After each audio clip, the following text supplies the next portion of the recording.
background. Can you even see the fairy lights? Hello everyone! Hello everyone! Today's video is going to be something that we've done briefly before, but not very often. Today we're going to do a storytime video, and we're going to talk about the time that we were at a party and we got caught kissing and nobody knew that we were together yet. Looking at other story times, this is kind of around a very similar time, isn't it? Because it was like literally like 3 weeks after we got together, and no one knew we were together apart from Casey, my best friend. She's the first person that we told we were together, and she was really happy. She was like, oh, I'm really happy for you guys. And that was really nice, but it was kind of like mine, Darren and Casey's little secret for a while. We weren't ready to tell anyone yet. I don't know why, but we just wanted to keep it to ourselves for a bit longer. It kind of felt fun, it being just kind of something that we knew, I think. Oh, did it? Like a little... And... Did it add some flame to your fire? And... Darren! What the fuck? I said Darren, not Siri. Anyway... That was weird. And Darren also hadn't come out yet.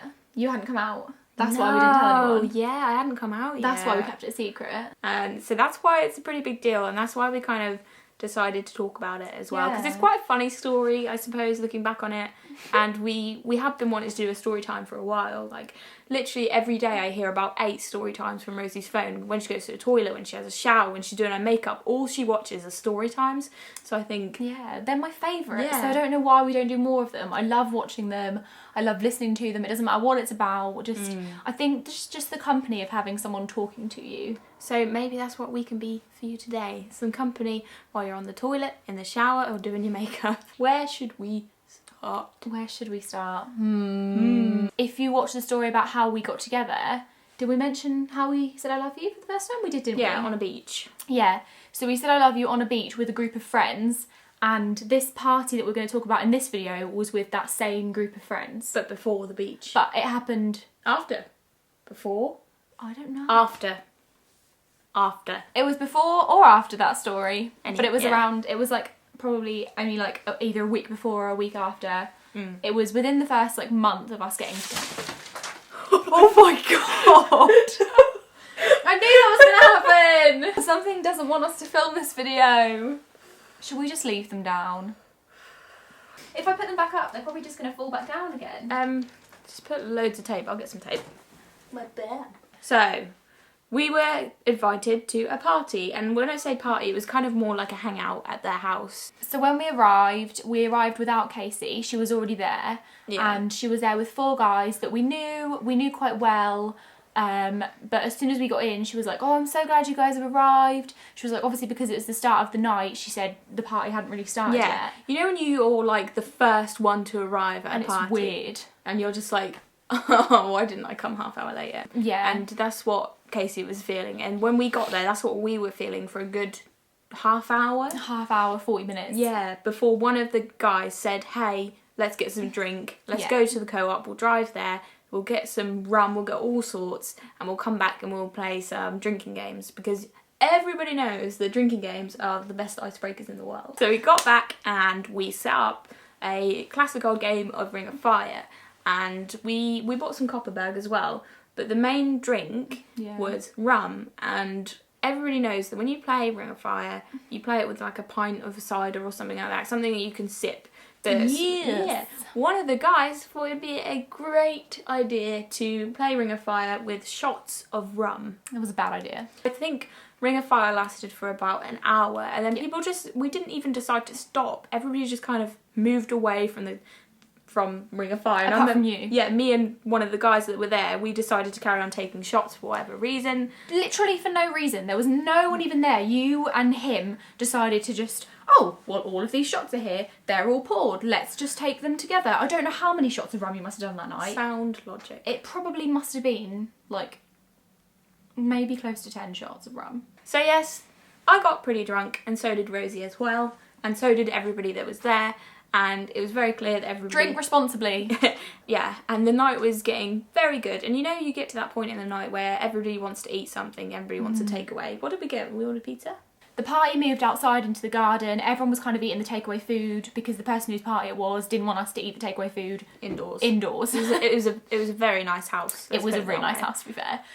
So we were like, oh yeah, that's cool, that's fine, we'll eat the pizza wherever. Yeah. So we went and sat outside. Bearing in mind, there was probably only about 7 or 8 people at this party. Yeah. It wasn't a party, it was more of just a gathering. A gathering. Yeah. That sounds very fancy. But it was good. Yeah. And as the drinks were flowing, me and Rosie were giving each other increasingly more eye contact. It was very clear we wanted to be together, but we couldn't. It was the most frustrating thing ever because because it was at the beginning of our relationship where everything was very, very physical and very, very emotional. Yeah. It was very hard to stay away from you, the more I drank as well. Yeah, bearing in mind, Darren got a lot more drunk than I did, but we both got drunk. But I remember there was one point where you were just spinning around in the front room of this guy's house. So we were outside in the garden eating takeaway pizza, and everyone else moved back into the house, into the kitchen. In and out of the front room in the kitchen. So the way the kitchen in this house was laid out, excuse me, was there were doors, glass doors, right, leading out onto the patio. Yeah. And it had quite a nice big garden, and we were outside in the garden, just me and Darren at this point. And this was the only time of the whole night that me and Darren had been together, just us. And no one knew, apart from Casey obviously, that we were together.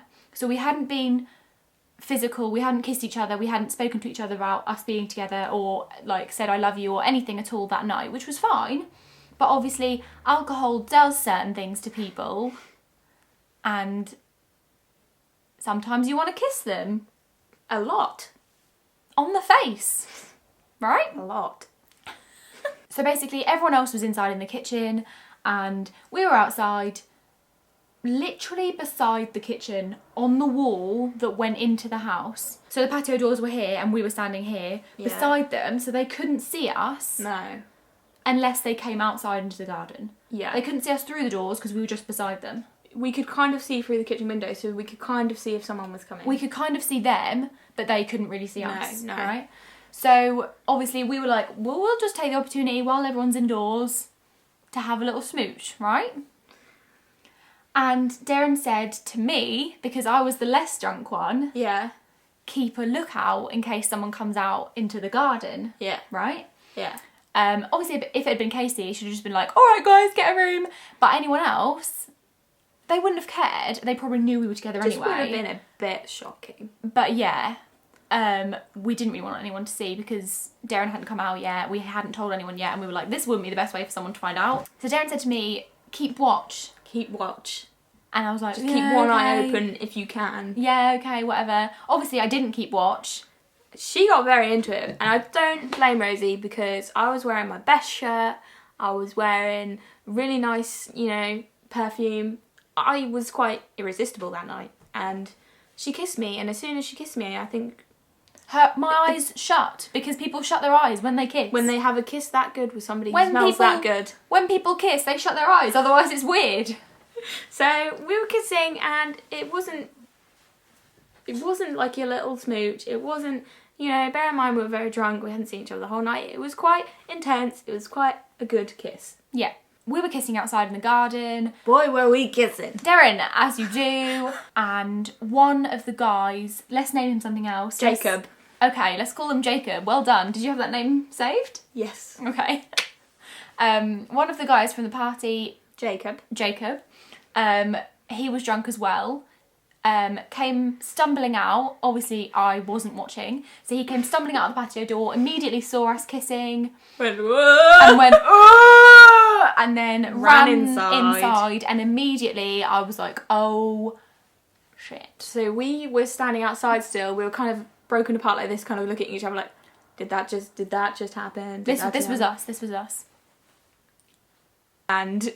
we could hear him in the distance, in the kitchen, saying, guys, you'll never believe it. You'll never believe what I've just seen. Straight away. straight away. As soon as he saw it, that was the first thing he did was to run inside and say, guys, Darren and Rosie are outside, they're making out, they're basically having sex. That's what he said, wasn't it? And I was basically like, having sex. And I was like, what? That is such a lie. Like, we were literally just kissing. No one believed him. No, what I think happened is they all knew that it was probably the truth. Not the sex bit, but the us together. And because they're all very decent guys, they're nice guys, aren't they? They are nice guys, yeah. But they probably thought, well, maybe they don't want people to know yet, so we're going to just pretend that he's telling a lie because he's so drunk that we're going to say, no, Jacob, that doesn't happen. You must they're have all seen nice something. guys, luckily. But it was made to be this massive deal, and we were just, it took us a long time to want to see everyone to walk into the kitchen. I can't remember what happened the first time we saw them. Can you? No. After the kiss? No one said anything, really, I don't think. But yeah, we were definitely just kissing. Jacob definitely exaggerated what he saw. I think he was just a bit drunk. Yeah. They were all nice guys, luckily. They were all just like, no, shut up, Jacob, idiot. But yeah, there's not really much of a conclusion to this story. No, apart from after that we just carried on drinking. I think I was so nervous I just carried on drinking. Oh, that did turn into a good night. Oh, it was a really good night. And it what just happened? It was a really good night, and it didn't out me as such because they chose not to believe it. A fun fact about the story is Jacob is now out himself, and he's actually engaged to be married to his fiancée, which is actually really incredible. Like, maybe he saw it and was like, that's such a great lifestyle, and it awoken something in him, so you're welcome. But yeah, Jacob. Congratulations, Jacob. Yeah, well done. Engaged to a man. More than we're ever going to be. What? Well, we're never going to be engaged to men. Oh, I thought you meant engaged. What? So that was the time that we were caught kissing, and it was quite scary. I was very nervous about it, but it turned out to be a really, really good night. It was also the first night, fun fact, that I was ever sick in a bed with Rosie in it. It was disgusting. It was in the middle of the night. Darren sat up. I sat up. What's wrong? She said, I'm going to be sick. And I said, go to the toilet. And before I finished that sentence, she had already been sick in the bed. All down herself. Yeah. All down her pyjamas. Yeah. Or the t-shirt or whatever she was wearing. All over the bed. And I put my hand in it. That was lovely. Moral of the story, when you're supposed to keep a lookout, keep a lookout. Moral of the story, I had to shut my eyes. Because it was so good. Because kissing with open eyes is weird. Well, no offence if anyone kisses with open eyes. To me, it's weird. But I wouldn't have seen it. It's only weird if you've both got your eyes open, you can kind of see that your eyes are open. That's intense. Yeah, but if I had my eyes open, and I can't just have one eye open, that would have really put me off. Just like, I mean, it's not sexy with me like... I wouldn't have known any difference. No, but if you'd opened your eyes partway through to check if I was watching, then we'd have been caught, like... But yeah, moral of the story is... keep a watch. But yeah, we hope you enjoyed that story time. It is something different. Sorry Yeah. if it was a bit TMI, but everyone kisses. Everybody kisses! But not everybody gets caught. When you're not out. And, yeah. Just be careful, guys. Yeah. And drink responsibly. Don't play Dizzy Dinosaurs by yourself. That's the moral of the story. Don't play Ring of Fire With rum shots. dark rum shots. So that was our story time. We probably have another few stories that we could tell. I'm sure we can think of more stories that have happened to us, but we'll only tell you if you found this one interesting. Yeah, let us know. Like the video if you enjoyed it so that we know for the future that you are enjoying story times. And definitely subscribe if you're watching this and you liked it and want to see more of us. It's free and you'll get like notifications if you want when we bring out more videos. And can I just say that we are quite close to 1,000. I mean, We are. we're about 200 off. We're less than 200 off now, which is crazy. Yeah. I mean, we're not taking it for granted. To a lot of people, that wouldn't sound like a lot of subscribers. People that are on a couple of thousand or a couple of million even. Like, that's only really small. Like, I was listening to a YouTuber the other day and she said, oh, when my channel was really small, when I only had about 50,000 subscribers. Like, but to me, even 800 that we've just hit, by the way. Hopefully we're still on. Hopefully those 3 people haven't left. That would be awkward. That would be awkward. But yeah, to me, 800 even feels like crazy. When we first put out that video, I remember getting our first subscriber, and I was like, yeah, I think it was someone we know. I think it was Lauren, but so thank you to all of you for subscribing. It's so awesome that we're close to 1,000. Obviously, we would love to hit it. Tap that. all on the floor. Smack that. Stop it. Anyway, we're just rambling now. You were the one who told me not to ramble. Thank you very much for watching, and make sure to like, subscribe, do all of the great things that you already know. That you already know. I'm gonna go because she's annoying me. We'll But the thing is, I don't get away from her when we stop filming the video. You're still here. You're still always here. We will see you very, very soon. Thank you much for watching. Bye! Hi everyone, it's little Darren again. I've just finished like hearing their story time, and I heard them mention the bit about, you know, when Darren was sick in the bed and Rosie put her hand in it, and I've never told them this because I'm a little bit embarrassed about it, but I was actually there when Darren was sick. I was in the splash zone and it went all over me, and I can tell you that Darren had spaghetti that day, and then so did I, and I still have nightmares about it. I could never go to Italy.